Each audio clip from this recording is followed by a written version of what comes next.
Et à la une en Israël ce matin, on va se poser une question et tenter d'y répondre. Pourquoi la pression internationale s'exerce-t-elle, j'y arriverai, sur Israël et pas sur le Liban, aux tensions qui règnent dans le nord à la frontière israélo-libanaise?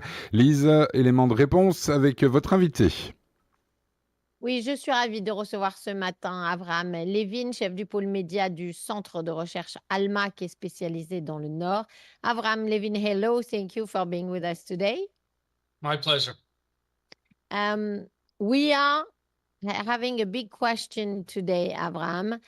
Why the international pressure is going on Israel to find a diplomatic issue and not on Lebanon so much? So I think the main assumption of the whole world is that Lebanon is not part of this dispute at all.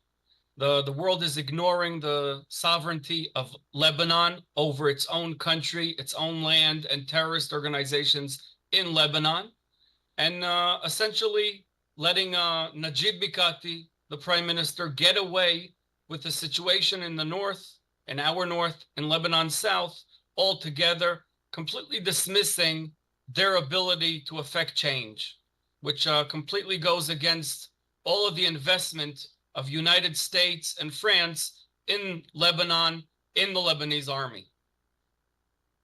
Alors, je pense que la raison pour laquelle c'est le cas, c'est que la plupart du temps, les internationaux font comme si le Liban ne faisait pas du tout partie de cette dispute, de cette guerre. On ignore totalement leur souveraineté. On considère qu'ils sont soumis à l'organisation terroriste du Hezbollah et que donc, de ce côté-là, leur habilité, leur possibilité de s'en débarrasser ou de faire des changements n'est finalement pas existante. Et ça va à l'encontre de tous les investissements que les États-Unis et la France ont fait, notamment dans l'armée libanaise. Avraham, yesterday in an interview to the Beirut office of the Associated Press, one big guy from the Hezbollah, Sheikh Naim Qassem, said that if there was a ceasefire in Gaza, the Hezbollah will stop his attacks on Israel without any discussion. Do you believe him?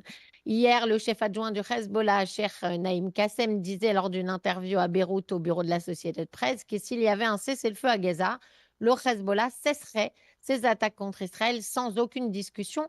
Est-ce que vous le croyez, Avraham Levine?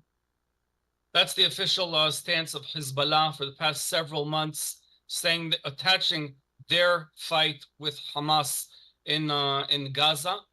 Nothing surprising. I think what they're trying to cause is avoid any reaction, any real aggressive reaction on Lebanese land by Israel. They want to avoid a ground maneuver into Israel. Therefore, they're saying we'll also stop fire if there's a ceasefire in the south.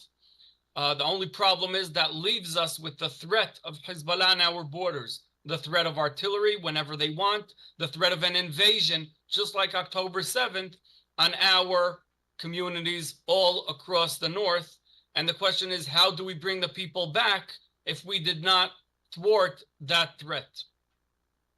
Alors oui, c'est la position officielle du Hezbollah depuis le début de cette guerre, donc on n'est évidemment pas surpris, mais on comprend en fait que c'est parce qu'ils veulent absolument éviter une agression israélienne, une réaction israélienne à leurs attaques, de grandes manœuvres terrestres de la part des Israéliens à la frontière nord. Mais ça pose un très grave problème, c'est que la menace du Hezbollah resterait donc absolument intacte sur la frontière nord d'Israël et la possibilité d'un autre 7 octobre, mais cette fois-ci au nord. Et bien sûr, comment faire pour faire revenir tous les habitants du Nord qui seraient donc sous la menace des terroristes encore plus qu'aujourd'hui. The Hezbollah said, as you said, that from the beginning they are doing this because of what's happening in Gaza, but it was from a long time ago a menace against Israel. What did 7th of October change something? or did it only make it worse? Est-ce que la situation, elle est plus ou moins la même, simplement avec le 7 octobre qui l'a rendu encore pire? Ça fait longtemps que le Hezbollah menace les citoyens israéliens du Nord. Well, obviously, it's been way worse since October 7th. For the first time, basically since 2006, August 2006, Israel and Hezbollah are at war. And it's happening not only in our north, it's happening in Lebanon. Tens of thousands of people evacuated on both sides of the border. It's way worse than it's been before.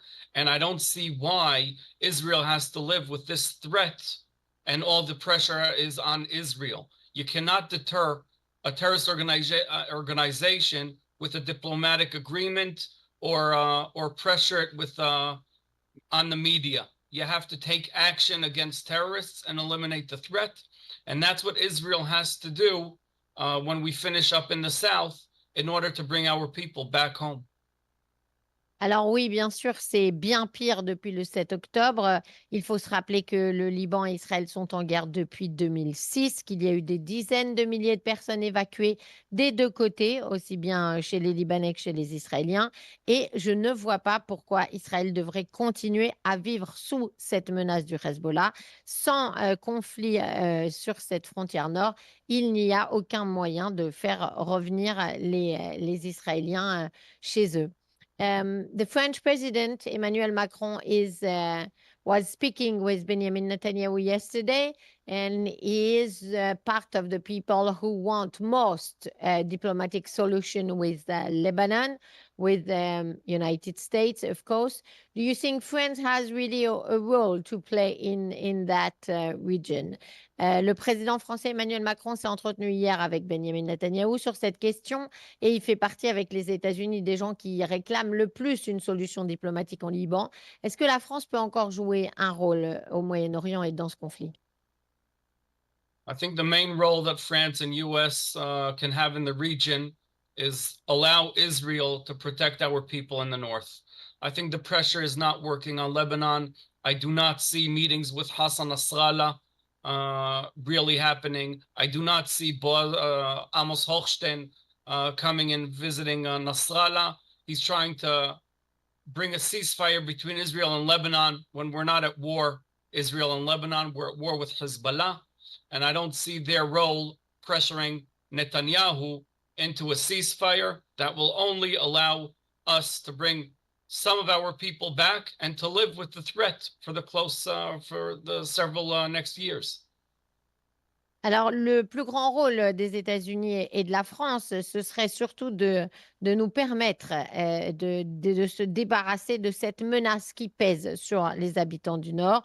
Je ne vois pas ces pays faire de la pression contre les terroristes du Hezbollah. Je ne vois pas Amos Hochstein aller rencontrer Hassan Nasrallah. Et donc, il faut bien comprendre que ça ne sert à rien de mettre de la pression sur Israël et le Liban, puisque nous ne sommes pas en guerre avec le Liban, mais avec le Hezbollah de manière très claire. Donc, pour l'instant, je ne suis pas optimiste par rapport à cette médiation diplomatique. Thank you so much, Avraham Levine, d'avoir été avec nous ce matin. Avraham Levine, qui est directeur des médias au centre Alma, spécialisé dans la frontière nord d'Israël. Have a nice day, Avraham. Thank you. Thank you very much.